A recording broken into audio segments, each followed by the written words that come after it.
खबरदार, खिलाफ कानून पोस्ट पर नाम ECL में डाला जा सकता है।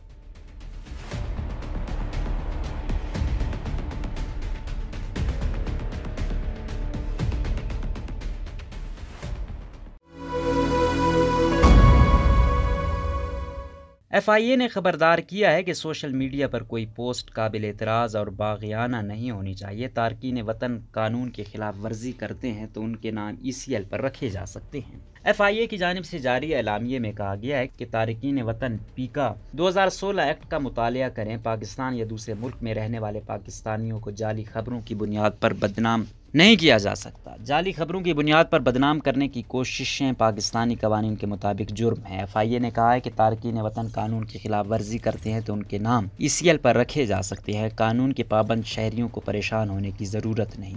ये हिदायत सिर्फ कानून तोड़ने वालों के लिए है। एलामिये में कहा गया है कि सोशल मीडिया पर मुबैना तौर पर रियासत मुखालिफ बयानात पर एक यूट्यूबर के खिलाफ इंक्वायरी शुरू कर दी है। यूट्यूबर रियासत मुखालिफ झूठी खबरें फैलाने में मुलविस है। इसने बैरून मुल्क रहते हुए पाकिस्तान में हिजान पैदा करने की कोशिश की। यूट्यूबर को इंटरपोल के जरिए रेड नोटिस जारी किया जाएगा। रोजनामा कुदरत की वीडियो देखने के लिए अभी YouTube चैनल पर सब्सक्राइब करें और बेल आइकन पर भी क्लिक करें।